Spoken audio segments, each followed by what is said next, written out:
Noticentro 1, CMI. Fórmula para pagar los salarios del mes de abril. Las centrales obreras hacen observaciones a la fórmula. La Organización Mundial de la Salud advierte que coronavirus durará mucho tiempo. Organización Mundial de la Salud en Colombia dice que curva de contagios se está aplanando. Contagios hoy subieron a más de 4.000. Hoy hubo 10 muertos, entre ellos un bebé de un mes. Recuperada Fabiola de las Hermanitas Calle. Sale de cuidados intensivos. Alcaldesa Claudia López se opone a reapertura simultánea de construcción y confecciones. El presidente defiende la fórmula y surge debate. ¿Quién manda? ¿El presidente o la alcaldesa? Se agrava contagio en cárceles del país. 40 positivos más en prisión de Villavicencio. En Colombia, genocidio carcelario, dicen juristas del país y del mundo. Contraloría denuncia millonarios sobrecostos en compra de ayudas. Ministro de Vivienda revela proceso de reapertura de construcción y manufacturas en Pregunta a Yamir. Fenalco propone comercio con pico y género en Bogotá. Así se reactivarán obras en Bogotá. Buses llevarán máximo 10 pasajeros en Bogotá desde el lunes. Ultimátum de la Superintendencia de Salud a la CPS. España bajo estado de alarma. Brasil con 3.000 muertos y 45.000 contagiados. Secretario de Estado Mike Pompeo pide a China que se deje investigar por origen del coronavirus. Banco de la República abre la puerta a nueva baja en tasa de interés. No se emitirá dinero. Chocan cocaleros y erradicadores en Putumayo. JEP frena traslado de cementerio en Neiva. Buenas noches. Nuestros secretos de hoy. 1. En una carta al presidente Duque, los conservadores proponen, quien lo creyera, un cambio radical. 2. ABC del Ministerio de Salud sobre el manejo adecuado de perros y gatos en esta época de confinamiento. 3. La Fiscalía llama a juicio al exdirector de la cárcel La Picota por corrupción. Y tengo ñapa. Por primera vez el Estado realiza un acto de excusas públicas de manera virtual. 1, 2, 3 y mi ñapa al final de la emisión. Con Margarita Ortega y Luisa Tobo. Buenas noches. El presidente de Fenalco, Jaime Alberto Cabal, en carta enviada al ministro de Hacienda, Alberto Carrasquilla, propuso un modelo tripartito para el pago de la nómina de los trabajadores de empresas golpeadas por la crisis generada por el coronavirus. El gobierno, los empresarios, más la colaboración de los trabajadores, ayudarían a cofinanciar por partes iguales el pago de los salarios. A 8 días para el pago de la nómina, gran parte de las empresas golpeadas por la emergencia sanitaria del coronavirus no tienen cómo responder. El sector comercio y las pequeñas y medianas empresas del país sufren al registrar una fuerte caída de sus ingresos y un flujo de caja en niveles de cero. Este miércoles, en la sesión del Consejo Gremial, donde participó el ministro de Hacienda Alberto Carrasquilla, Fenalco, en busca de una salida, propuso un modelo tripartito para el pago de la nómina a los trabajadores. Es decir, el empresario se encarga de un porcentaje, el gobierno se encarga del otro y los trabajadores, con su colaboración, de acuerdo con la recomposición de salarios que está permitida en el Código Sustantivo del Trabajo, hagan un esfuerzo adicional. Varios gremios respaldaron la propuesta al señalar que será un alivio para las empresas, además porque se cumple con el pago a los trabajadores preservando el empleo. Que sostenga el empleo, ese es el gran compromiso de la fuerza laboral, pero también el reconocimiento de que todos tenemos que aportar. Todo significa gobierno, trabajadores. Se espera una pronta respuesta del gobierno nacional. Y esta noche el secretario general de la Central Unitaria de Trabajadores, Fabio Arias, aseguró que la propuesta de Fenalco no ayuda para nada a los microempresarios. Para la Central Unitaria de Trabajadores, la propuesta de Fenalco es una medida que funciona para las grandes empresas. Sin embargo, para los micronegocios el panorama es distinto. Por ello, el mayor esfuerzo lo debe realizar el gobierno subsidiando las nóminas de la pequeña economía, esto sin afectar los ingresos de los trabajadores. Al fracaso de los créditos que ellos han venido solicitando y que el sistema financiero no le ha otorgado, pues debe mirarse la posibilidad de que el gobierno central pague las nóminas de estas microempresas para que verdaderamente, y medianas y pequeñas, para que el empleo pueda mantenerse. Puntualiza que hay países que están pasando problemas similares en materia fiscal y sí están respaldando a los trabajadores. De otra parte, la Organización Mundial de la Salud lanzó una advertencia al mundo. Señaló que el coronavirus estará presente durante mucho tiempo y será el peor enemigo de la humanidad. A nivel mundial ya hay más de 2,6 millones de casos de coronavirus reportados y más de 183.000 muertes registradas. El director general de la Organización Mundial de la Salud advirtió que el nuevo coronavirus va a estar presente en el mundo por mucho más tiempo. Make no mistake, we have a long way to go.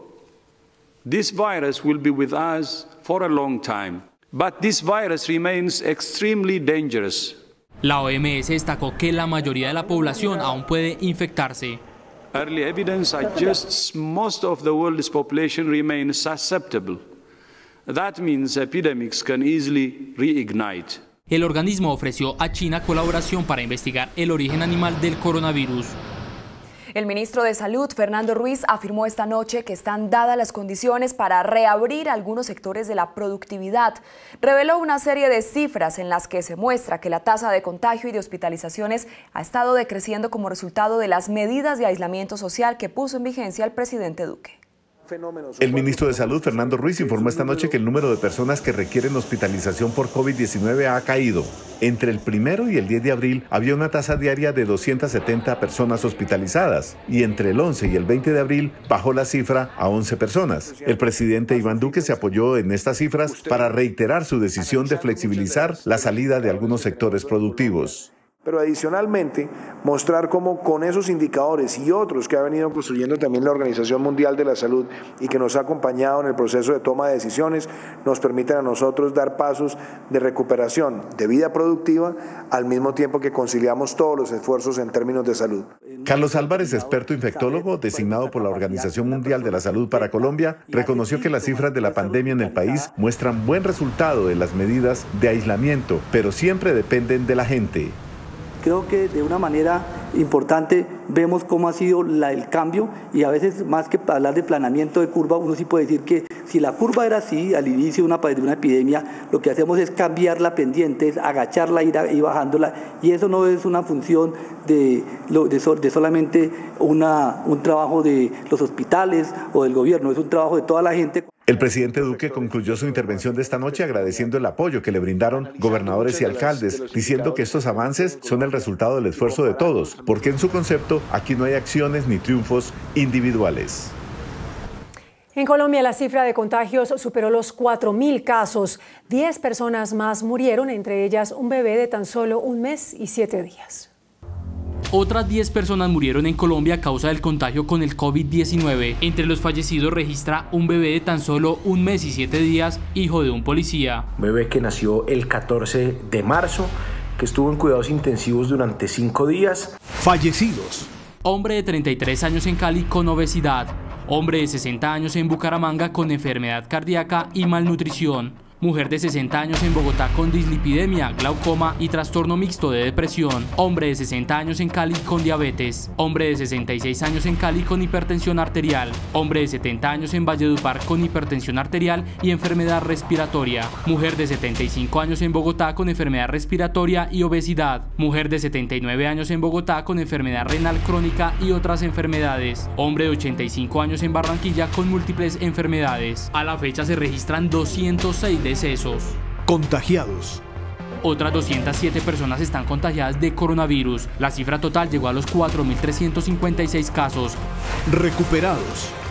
870 personas se han recuperado del peligroso virus. El dato del día. A la fecha, 2 bebés han muerto a causa del contagio con el COVID-19. Al menos 131 están contagiados, mientras que al menos 21 menores de edad se han recuperado. Y el gobierno prohibió esta noche que los niños salgan de sus casas. La medida busca evitar la expansión de los casos de contagio con el coronavirus y contener la posible propagación de otras enfermedades respiratorias. Ante el inicio de la temporada de lluvias en el país, el gobierno decidió prohibir que los niños salgan a la calle. Se busca así evitar que se disparen las enfermedades respiratorias. Hemos tomado la decisión de no permitir la salida de los niños de sus viviendas durante este periodo. Esto obedece fundamentalmente a la búsqueda de protegerlos, de proteger a las otras poblaciones con las cuales ellos viven en su hogar. Con esta prohibición, el Ministerio de Salud también pretende mitigar epidemias diferentes a la del coronavirus. Podremos tener el inicio del pico epidemiológico de otras enfermedades que no son COVID, otras enfermedades respiratorias, pero que podrían terminar afectando a la población completa si no tomamos este tipo de medidas. La cantante Fabiola Calle, integrante del dueto de música popular Las Hermanitas Calle, superó el coronavirus. El anuncio lo hizo su hermana Solange a través de un video difundido en las redes sociales. Fabiola salió de cuidados intensivos tras permanecer casi un mes en coma, inducido por un hospital de Medellín. Por ahora seguirá bajo el cuidado de los médicos del centro asistencial. La alcaldesa de Bogotá, Claudia López, insistió en que no permitirá la reactivación laboral del sector manufacturero el próximo lunes. Asegura que no se cuenta con los protocolos de bioseguridad. Según la alcaldesa, el único sector que tiene protocolos de bioseguridad listos es la construcción y no el manufacturero. Yo soy alcaldesa, no maga. Yo no puedo organizar en 5 días a 436.000 personas cuando llevo casi 3 semanas tratando de organizar a solo 150.000 de la construcción. Dijo que reactivar las dos actividades al tiempo sería un riesgo de contagio, pues son más de 1 millón de viajes los que se harían en el transporte público. Manufactura son 476.000 empleos, mucho más que el de construcción. Es absolutamente imposible organizarlos en estos 5 días, de manera que por eso no van a entrar el lunes. No van a entrar el lunes en Bogotá, por lo menos. Finalmente, López dijo que están preparando los protocolos de la manufactura y que la apertura de este sector solo será viable hasta tanto se organice la construcción y se asegure el personal que trabaja en obra. Pero ¿qué decisión prevalece? ¿La del presidente Iván Duque o la de la alcaldesa Claudia López? Expertos constitucionalistas se refirieron al tema. Abogados constitucionalistas se refirieron a la polémica entre el presidente Iván Duque, que ordena la reapertura de la construcción y la manufactura, y la alcaldesa de Bogotá, que se opone a reactivar simultáneamente ambos sectores. Según nuestra Constitución, por ser Colombia un Estado unitario, hace que se privilegie y prevalezca las determinaciones del presidente de la República. Cualquier diferencia que pueda haber entre una autoridad territorial y el gobierno nacional tiene que ser resuelta a favor del gobierno nacional.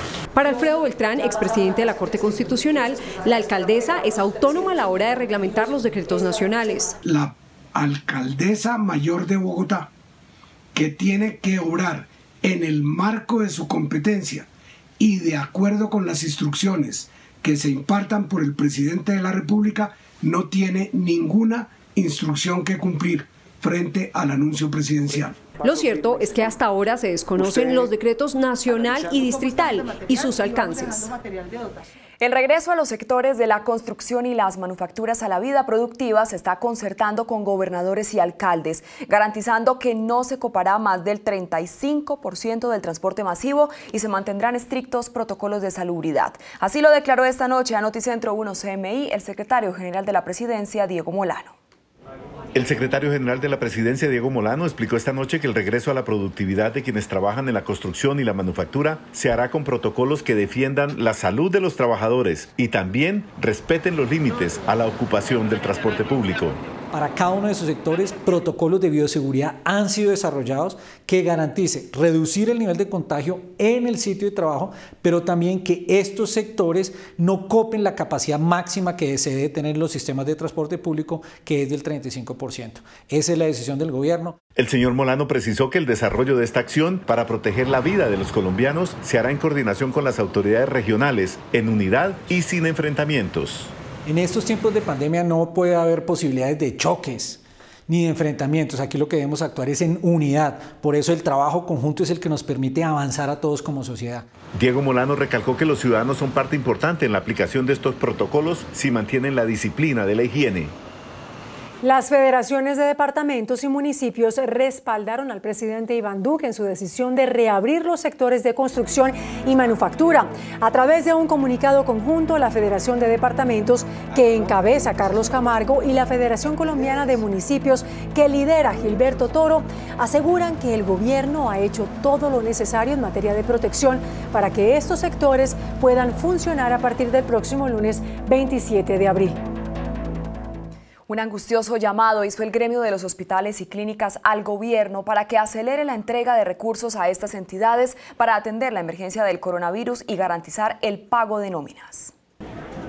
Las clínicas y hospitales hicieron un llamado desesperado al gobierno para que se resuelva la falta de recursos para atender la emergencia del COVID-19. Nosotros lo que necesitamos entonces acá es que se pueda pensar en una remuneración a esa capacidad instalada que está disponible. Se lo estamos pidiendo de manera desesperada al gobierno nacional. Y aunque el ministro de Salud, Fernando Ruiz, había anunciado recientemente cuantiosos recursos, las clínicas y hospitales advierten que se requiere agilizar su entrega para poder pagar nóminas en medio de la crisis del coronavirus. En este momento es cuando más necesitamos nosotros que entren los recursos para poder tener las nóminas al día, para poder tener todo el stock suficiente por las semanas que se necesiten. Entonces, volvemos a implorar que se siga avanzando y que las medidas que el gobierno nacional está tomando sean eficaces, es decir, que se vea la liquidez.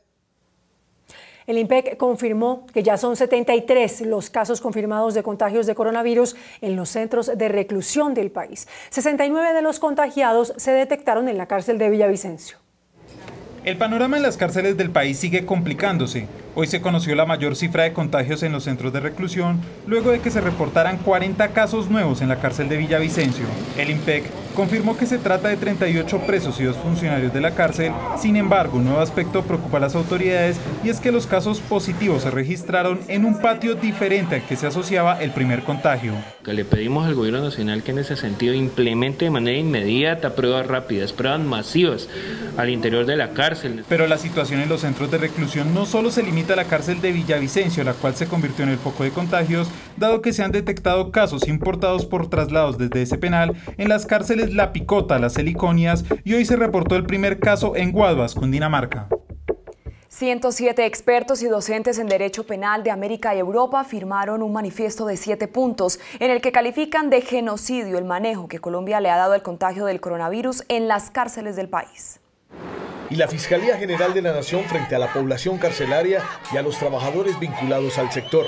Los expertos indican que la medida se debe aplicar a más detenidos dado el alto nivel de hacinamiento en las cárceles. Los 107 expertos le piden al gobierno que modifique el decreto para prevenir que se registren más contagios. Que en uso de esas mismas potestades constitucionales se adopten protocolos y medidas urgentes, reales y serias, concertadas con todas las partes involucradas. En cárceles como La Picota se adelantan manifestaciones por parte de los presos exigiendo más medidas para evitar el contagio del virus.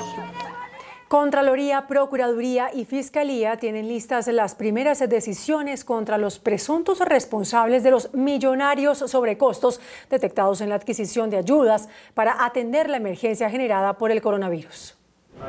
Los millonarios sobrecostos en la adquisición de mercados y elementos médicos para atender la emergencia por el coronavirus fueron detectados por los equipos especiales de la Contraloría General, la Procuraduría y la Fiscalía, encargados de revisar 7.756 contratos firmados tanto por gobernadores como alcaldes. En unos productos los sobrecostos superan hasta en un 1.700% o un 900% los valores reales según los entes de control. También hay documentados casos en los que se cobraron valores de contratos que no se ejecutaron en su totalidad. En las gobernaciones de Arauca, Meta y Guaviare también se detectaron millonarios sobrecostos.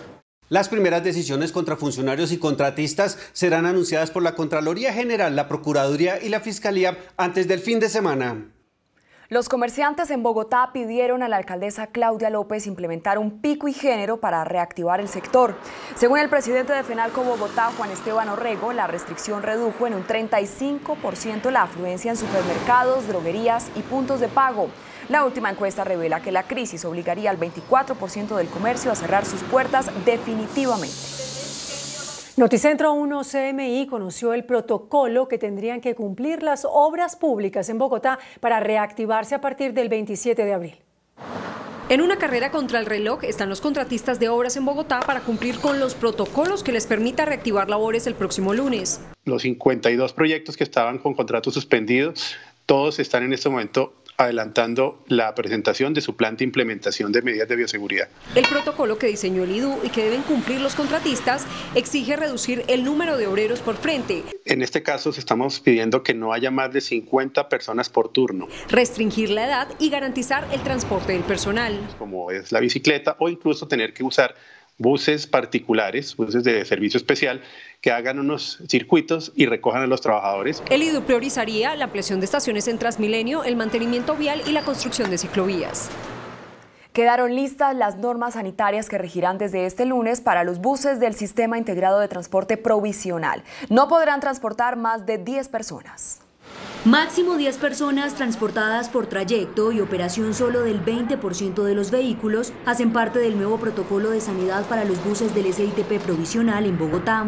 En un comunicado, la Secretaría de Movilidad aseguró además que como medida para prevenir la propagación del coronavirus, se debe velar porque todos los pasajeros se movilicen con tapabocas y los buses se desinfecten por lo menos una vez al día. Circular con ventanas abiertas o mecanismos que garanticen el flujo de aire al interior de los vehículos. Velar porque durante el trayecto exista distancia entre cada usuario de por lo menos 1 metro. Se espera que con la reactivación de algunos sectores la próxima semana aumente el número de demanda de pasajeros en los buses provisionales.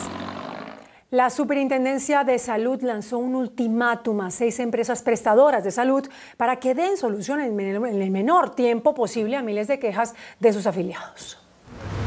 Desde enero del año pasado se han detectado más de 14.000 casos de presuntos abusos relacionados con obstáculos para la prestación de servicios médicos urgentes. Las EPS implicadas son Medimás, Comeva, Convida, Sabia Salud, Comparta y Ambuc. No vamos a permitir que los derechos de los usuarios se vean vulnerados.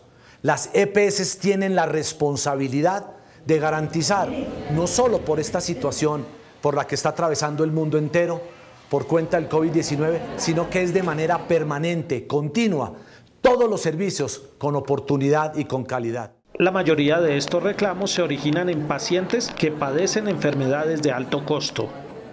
A 4 días de que los trabajadores de la construcción y la industria reanuden sus labores, las asociaciones médicas advirtieron hoy que los profesionales de la salud siguen sin suficiente protección. Aseguran que hay un alto riesgo de propagación por falta de dotación. Para los gremios médicos se agota el tiempo para dotar de suficientes elementos de protección al personal de salud. Advirtieron sobre el riesgo de una especie de espiral de contagios y una crisis de atención en salud. Si tenemos ese profesional de la salud enfermo, vamos a tener que llamar a otro, y a su vez a otro, y a su vez a otro, porque cada uno se empieza a enfermar. El gremio médico pide que el gobierno asuma directamente el control de la dotación hospitalaria. Actualmente no se están entregando todos los elementos de bioseguridad, poniendo en riesgo la salud y la vida del talento humano en salud. En un comunicado conjunto hoy 4 asociaciones médicas advirtieron que no se está cumpliendo con los compromisos de protección y de condiciones laborales. En Barranquilla, una médico asegura haber sido despedida de su trabajo por exigir que se le practicara la prueba del COVID-19 tras atender a un paciente contagiado.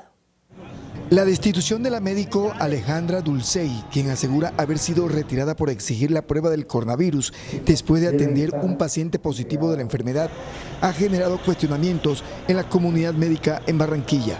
A mí me despiden el día 17 de abril. Alejandra Dulcey fue destituida del Centro de Atención Médico Integral Bosques de María, que pertenece a la red pública del distrito, pero la administra la IPS MiRed. Lo único que pedí simplemente para mí y para mis colegas era la prueba. Hoy la alcaldía de Barranquilla combinó a las ARL y a las IPS a entregar los elementos de bioseguridad al personal de la salud. La empresa alemana Siemens entregó a Colombia una clínica móvil e inteligente para atender pacientes afectados con la COVID-19.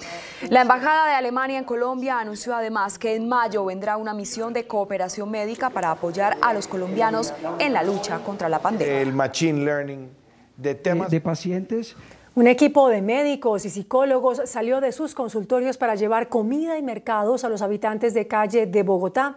Noticentro 1 CMI los acompañó en su labor.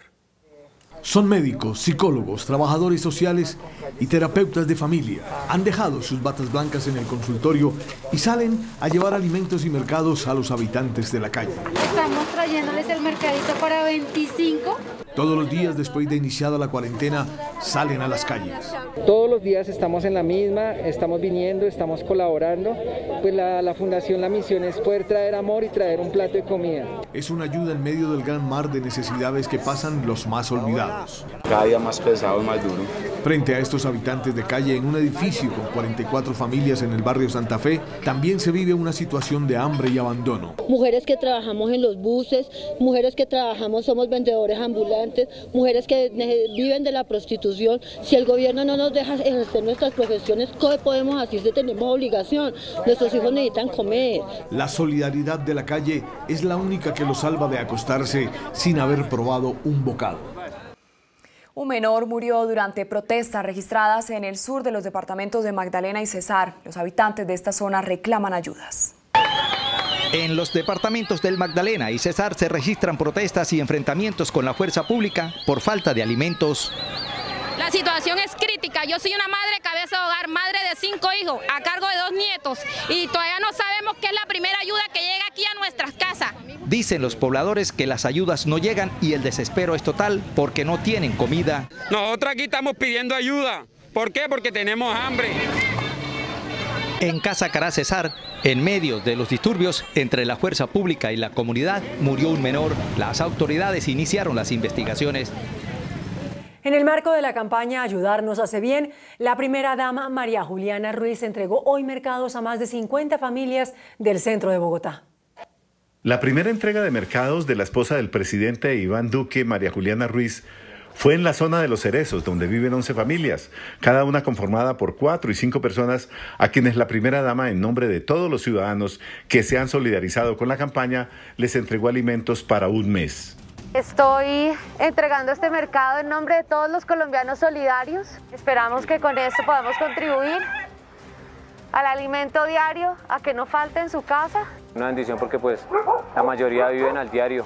Doña María Juliana Ruiz visitó en la población de Mosquera, uno de los centros de acopio, donde hizo seguimiento al proceso de alistamiento de cada uno de los mercados que tienen como fin llegar a 500.000 de familias más necesitadas del país. Noticentro 1 CMI avanza en la campaña para salvar la visión de Sarita, una niña de 11 años y de escasos recursos económicos. El Banco de Alimentos anuncia que durante los próximos días estará en Ciudad Bolívar haciendo presencia con ayudas alimenticias para la menor y su familia. Miren, el COVID-19 ha alarmado al mundo y tiene a muchos viviendo un tiempo muy difícil. Para nosotros ha sido una bendición, y ha sido una bendición porque han sido muchas las personas que se han vuelto generosas, que se han vuelto solidarias. Es el padre Daniel, el líder del Banco de Alimentos en Bogotá. Para él, ser solidarios con tantos que necesitan tiene que ser el nuevo camino por el que coronavirus nos lleve para dar esperanza y ayudar a muchos que eran invisibles. Doña Diana era uno de esos rostros anónimos. Con sus 7 hijos y sus 4 nietos, en medio de la pandemia, Colombia conoció su necesidad. Estoy muy agradecida con todos los colombianos que se han solidarizado con el caso mío. En el momento estoy en la espera de lo de la cirugía de mi hija. Y Colombia escuchó su llamado. Con la campaña que CMI ha lanzado y en la que el señor Yamid Ahmad ha querido matricularse y comprometerse, nos ha ido muy bien. Hemos logrado más de lo que pensamos inicialmente que podíamos alcanzar. Sus donaciones para doña Diana y la operación de Sarita las pueden hacer en el Banco Colpatria, cuenta de ahorros número 10059 18 789. Pero el Banco de Alimentos quiere ir más allá y seguir llevando una bolsa de mercado a los más vulnerables en Ciudad Bolívar. La Superintendencia de Industria realizó nuevas acciones de control en diferentes sectores en medio de la crisis generada por el coronavirus. La Superintendencia de Industria y Comercio visitó la plaza de Palo Quemado en el centro de Bogotá con el fin de realizar inspecciones. Inspección, vigilancia y control en materia de pesos y medidas, mercado de combustibles, surtidores, balanzas y los productos que se están ofertando al consumidor en las plazas de mercado. A su vez, mediante resolución se impuso una multa al banco Scotiabank Colpatria por incumplir con la Ley de Protección de Datos Personales. Suministraron su información a un tercero y eso les acarreó una multa de 350 millones de pesos. La Superindustria investiga a una agencia de viajes que habría puesto en riesgo de contagio por COVID-19 a comunidades indígenas. Accedió a recibir turistas, les proporcionó alojamiento y esto puede derivar en una multa de 20.000 salarios mínimos y el retiro del Registro Nacional de Turismo. Esta semana también se conocerían acciones contra la plataforma digital Zoom, quienes estarían poniendo en riesgo la privacidad de las personas. En el departamento de Nariño denunciaron la muerte de un campesino en medio de un choque entre erradicadores y cocaleros en zona rural de Tumaco. ONGs del Pacífico alertaron sobre la tensa situación entre comunidades cocaleras y erradicadores de hoja de coca enviados por el gobierno. Uno de los choques ocurrió en el corregimiento Zabaleta de Tumaco, Nariño, donde más de 200 personas protestan contra la presencia de un número similar de erradicadores. Denuncian que una persona murió y otra resultó herida en una acción de la fuerza pública. Tumaco es el municipio del país con mayor cantidad de cultivos de hoja de coca, más de 24.000 hectáreas, y es el mayor exportador de cocaína del mundo. La Justicia Especial para la Paz frenó el traslado del cementerio de Neiva. La medida pretende facilitar la identificación de cerca de 300 cuerpos que se encuentran allí y que podrían pertenecer a víctimas del conflicto armado. Es momento de hacer una pequeña pausa en Noticentro 1 CMI y al regresar espere. Por tercera vez España extendió el estado de alarma por la pandemia del coronavirus y esta vez será hasta el próximo 9 de mayo. Brasil roza los 3.000 muertos por coronavirus, mientras los gobernadores de 8 estados empiezan a levantar la cuarentena. El secretario de Estado de Estados Unidos, Mike Pompeo, pide inspeccionar laboratorios de Wuhan, donde se habría originado la pandemia. Banco de la República anuncia nueva baja en las tasas de interés, hasta donde sea necesario, dice su gerente general. El senador Gustavo Petro acaba de informar su estado de salud tras la intervención quirúrgica que se le practicó el 13 de abril en Cuba.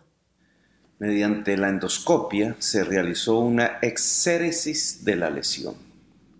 El resultado de esa intervención es la siguiente. Mejoría endoscópica evidente en relación a la primera observación y resolución de la erosión esofágica. Se realiza exéresis de la mucosa con biopsia. Para hoy no habría células cancerosas. Se me recomienda nueva endoscopia dentro de 3 meses. Un duro cuestionamiento contra el superintendente financiero Jorge Castaño se registró en el Congreso. Los senadores lo cuestionaron porque los bancos no están prestando a las micro, pequeñas y medianas empresas. Durante un debate de control político virtual en la Comisión Cuarta del Senado, el superintendente financiero Jorge Castaño fue objeto de un duro debate por parte de los congresistas que le reclamaron por su poca acción frente a los bancos que no están prestando a las micro, pequeñas y medianas empresas. Y en esos momentos que el país necesita una ayuda del sector bancario, no hay. Y que no deberle nada a nadie le permite actuar como lo está haciendo. El superintendente se defendió asegurando que él hace cumplir la ley y no es responsable de la quiebra de las empresas. Le quieren endilgar a la superintendencia la responsabilidad de que si algún sector particular se quiebra es culpa de la superintendencia, que si específicamente algún pequeño microempresario que no puede acceder al crédito es culpa de la superintendencia. Por otra parte, el alto funcionario dijo que el sistema financiero ya empezó a irrigar los recursos. El gerente del Banco de la República, Juan José Echavarría, abrió la posibilidad a una nueva rebaja en las tasas de interés. El gerente general del Banco de la República anunció nuevas bajas en las tasas de interés, pero manifestó que eso será gradualmente y hasta donde sea necesario. Las tasas van para donde toque y no nos va a temblar la mano para hacer lo que toque hacer. Y dijo que el banco no va a emitir como lo reclaman algunos congresistas. Ningún banco central en el mundo hoy le ha dado plata a los gobiernos. Ninguno.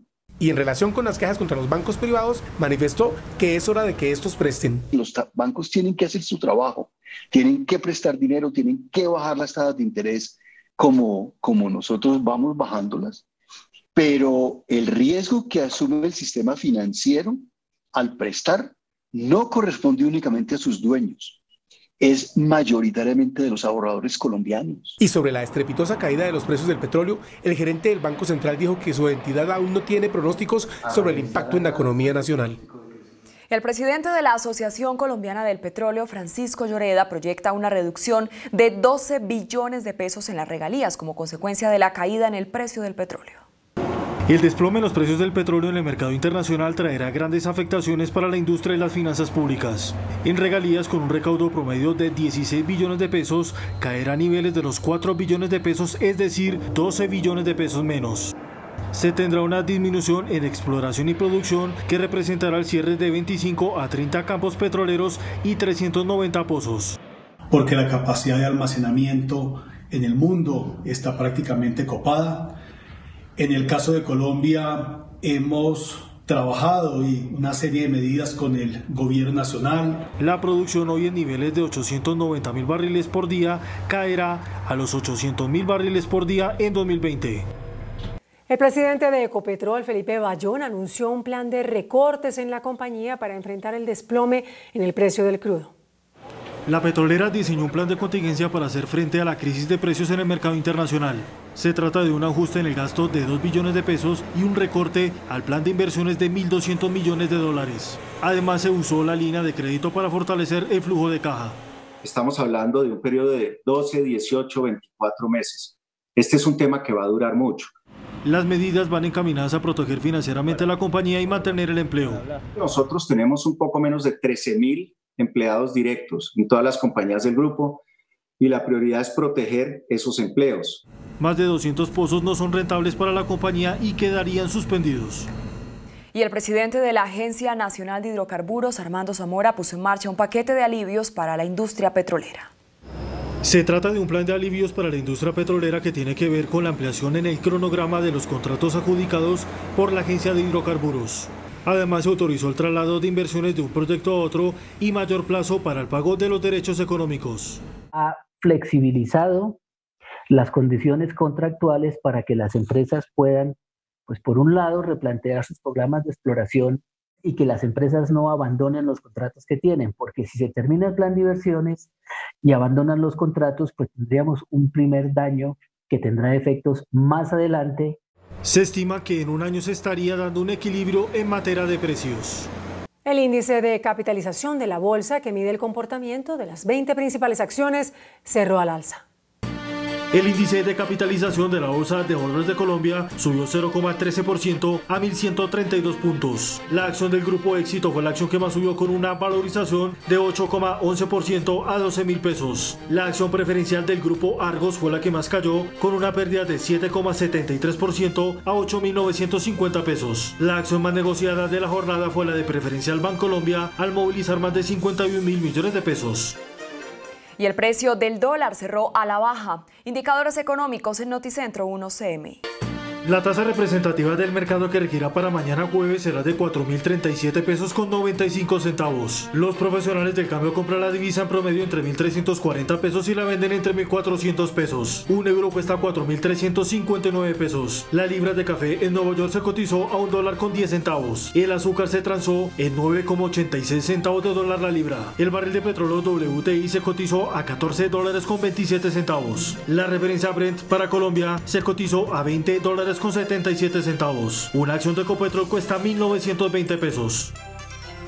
En medio de la crisis generada por el coronavirus, son muchas las empresas que han adoptado medidas especiales para proteger la salud y el empleo, comprometidos por Colombia.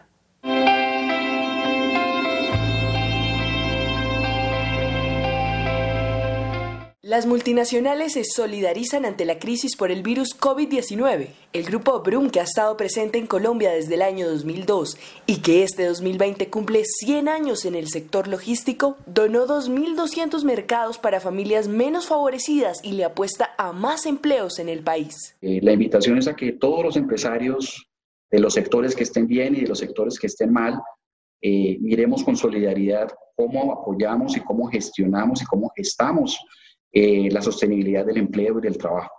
En el caso nuestro, que movemos bienes, importaciones, exportaciones, tenemos con OPL 700 despachos diarios en la calle y conductores de camiones que ni siquiera alcanzan a ver a su familia por el tema de la cuarentena y por temas de solidaridad con su trabajo. Pues ese es un ejemplo claro de lo que hay que hacer, no parar. Entendemos que también hay muchas compañías y mucha gente que va a utilizar las ayudas del gobierno porque las necesitan, pero muchos otros que se van a aprovechar y van a tratar de tomar estas ayudas. Estamos proyectando abrir 100 nuevas plazas de empleo dentro de nuestro plan de expansión en Colombia, en Cartagena específicamente, en donde estamos construyendo una facilidad nueva, una zona de actividad logística nueva, de 70.000 metros cuadrados, única en el país y creeríamos que en Latinoamérica, la cual estamos construyendo en terrenos de Petromil, en sociedad con Petromil. Es una inversión de $4.2 millones.